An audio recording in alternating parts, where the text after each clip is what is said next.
Bismillahirrahmanirrahim. Assalamualaikum warahmatullahi wabarakatuh. Kami dari kelompok 10 akan mempresentasikan tugas mata kuliah Studi Quran yang berjudul Urutan Surat dan Ayat Al-Quran. Bismillahirrahmanirrahim. Pembahasan yang pertama yaitu surat. Surat dalam Al-Quran itu diturunkan kepada Nabi Muhammad SAW selama kurang lebih 23 tahun yang terdiri dari 114 surat. Dan tiap-tiap surat tersebut terdiri dari sejumlah ayat yang bilangannya itu berbeda-beda. Secara etimologis, surat itu berarti dari mangzila atau kedudukan atau tempat yang tinggi. Jadi, surat Al-Quran itu dinamakan surat karena Al-Quran itu diturunkan dari tempat yang tinggi. Secara terminologis, dimaksud dengan surat Al-Quran ialah batasan surat, ialah Al-Quran yang mencakup beberapa ayat yang mempunyai pembuka dan yang mempunyai penutup, dan paling sedikit terdiri dari 3 ayat. Jadi, kesimpulannya, surat ialah bagian dari Al-Quran yang di situ terdapat ayat-ayat yang mempunyai pembuka dan juga mempunyai penutup. Selanjutnya, pendapat ulama. Pada pembahasan ini, pendapat ulama itu berbeda-beda. Yang pertama, ada pendapat ulama salaf, dan yang kedua, ada pendapat ulama lain. Yang pertama, pendapat ulama salaf itu susunan dan tertib surat-surat Al-Quran dalam mushaf sebagaimana kita saksikan sekarang adalah tauqifi atas petunjuk Allah dan Rasul-Nya. Yang kedua, menurut ulama lain, susunan surat-surat Al-Quran itu disebut ijtihadi atau hasil ijtihad para ulama-ulama. Jadi, ulama salaf itu dari petunjuk Allah dan Rasul-Nya, dan ulama lain itu dari hasil ijtihad para ulama. Dan selanjutnya, kan tadi dari pendapat ulama-ulama. Dan di sini ada alasan kenapa pendapat ulama salaf itu berpendapat, itu alasannya. Yang pertama, yaitu surat-surat hawamim atau surat yang diawali dengan hamim, sesuai yang ada dalam Al-Quran. Dan juga surat yang diawali dengan tawasin atau tasin. Yang kedua, yaitu surat-surat musabbihat, yaitu surat-surat yang diawali dengan sabbaha. Jadi di sini alasan pendapat ulama salaf yang pertama hawamim dan taksin, dan yang kedua musabbihat. Selanjutnya yaitu alasan pendapat ulama lain. Yang pertama dari Ali bin Abi Thalib. Di sini Ali bin Abi Thalib itu menghimpun Al-Quran setelah Rasulullah wafat. Dan di sini membagi mushaf Al-Quran menjadi 7 juz. Yang pertama yaitu Al-Baqarah, Al-Imran, An-Nisa, Al-Ma'idah, Al-An'am, Al-A'raf, dan yang terakhir yaitu Al-Anfal. Pendapat yang kedua dari Ubay bin Ka'ab. Dari Ubay bin Ka'ab ini juga menyusun Al-Quran yang seperti Fathul Kitab, Al-Baqarah, An-Nisa, Al-Imran, dan Al-An'am. Yang ketiga dari Abdullah bin Mas'ud. Abdullah bin Mas'ud mushafnya itu antara lain Al-Baqarah, An-Nisa, Al-Imran, Shad, Al-An'am, Al-Ma'idah, Yunus, Baro'ah, dan seterusnya.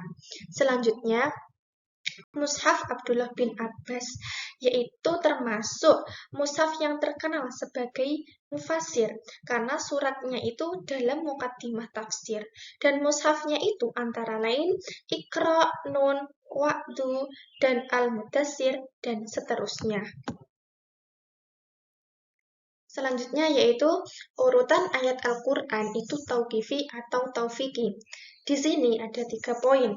Yang pertama menjelaskan tentang Al-Quran itu terdiri atas surat-surat dan ayat-ayat, baik yang ayat panjang ataupun yang pendek. Yang poin kedua, pengertian ayat adalah sejumlah kalam Allah yang terdapat dalam sebuah surah dan surat tersebut dari Al-Quran. Poin ketiga, surat adalah sejumlah ayat Al-Quran yang mempunyai permulaan dan yang mempunyai penutup atau disebut dengan kesudahan.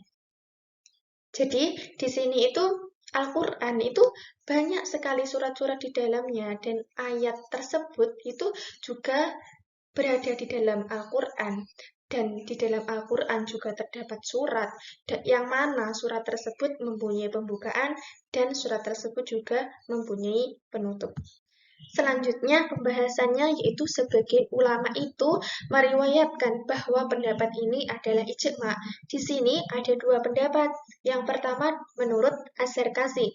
Menurut Az-Zarkashi yaitu tertib ayat-ayat di dalam surah-surah itu berdasarkan tauqifi dari Rasulullah dan atas perintahnya tanpa diperselisihkan kaum muslimin. Pendapat yang kedua yaitu menurut As-Suyuti. Menurut As-Suyuti, ijma dan nas-nas yang serupa menegaskan tertib ayat-ayat itu adalah taufiqi tanpa diragukan lagi. Dan malaikat Jibril menurunkan beberapa ayat kepada Rasulullah SAW dan menunjukkan kepadanya tempat di mana ayat itu harus diletakkan dalam surat ataupun dalam ayat-ayat yang turun sebelumnya. Lalu Rasulullah memerintahkan kepada para penulis wahyu untuk menuliskannya di tempat tersebut agar Al-Quran itu tidak salah. Pembahasan selanjutnya yaitu mengenai surat Al-Anfal dan surat At-Taubah. Yang pertama, hadis yang diriwayatkan oleh Ibnu Astah dari Ismail bin Abbas, dari Hibban bin Yahya, dari Abu Muhammad Al-Qurasi, yang isinya yaitu Utsman memerintahkan kepada para sahabat agar mengurutkan surat-surat yang panjang. Kemudian ia menjadikan surat Al-Anfal dan surat At-Taubah di dalam kelompok 7 dan surat yang ke-7 dan ia tidak memisahkan antara Al-Anfal dan At-Taubah dengan basmalah. Yang poin kedua, hadis yang diriwayatkan oleh Ahmad At-Tirmidzi, An-Nasai, Ibnu Hibban, dan Al-Hakim dari Abbas. Di sini ada dua dalil, yang dari kedua dalil tersebut hanya khusus untuk 3 surat saja, yaitu surat Al-Anfal, surat At-Taubah, dan surat Ay-Yunus. Ketika itu tidak bisa diterapkan untuk seluruh surat di dalam Al-Quran. Pembahasan yang terakhir yaitu pengertian tankis Al-Quran dan hukum melakukannya. Pengertian tangkis itu berasal dari bahasa Arab naqasa yang artinya pengurangan. Dan hukum melakukannya itu haram, tidak diperbolehkan menurut jumhur ulama.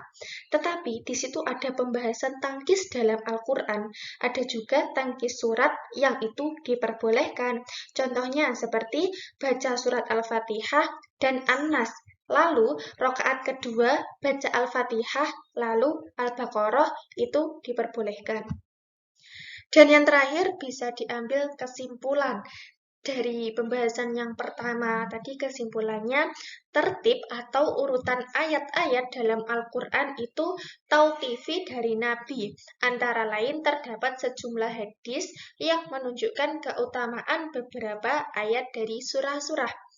Yang poin kedua, kesimpulannya, tertib atau urutan surah-surah dalam Al-Quran terdapat 3 kelompok pendapat ulama, yaitu tauqifi dan ditangani langsung oleh Nabi sebagaimana diberitahukan oleh malaikat Jibril kepadanya atas perintah Allah, ijtihad para sahabat, dan sebagian surat tertibnya bersifat tauqifi dan sebagian lainnya berdasarkan ijtihad para sahabat.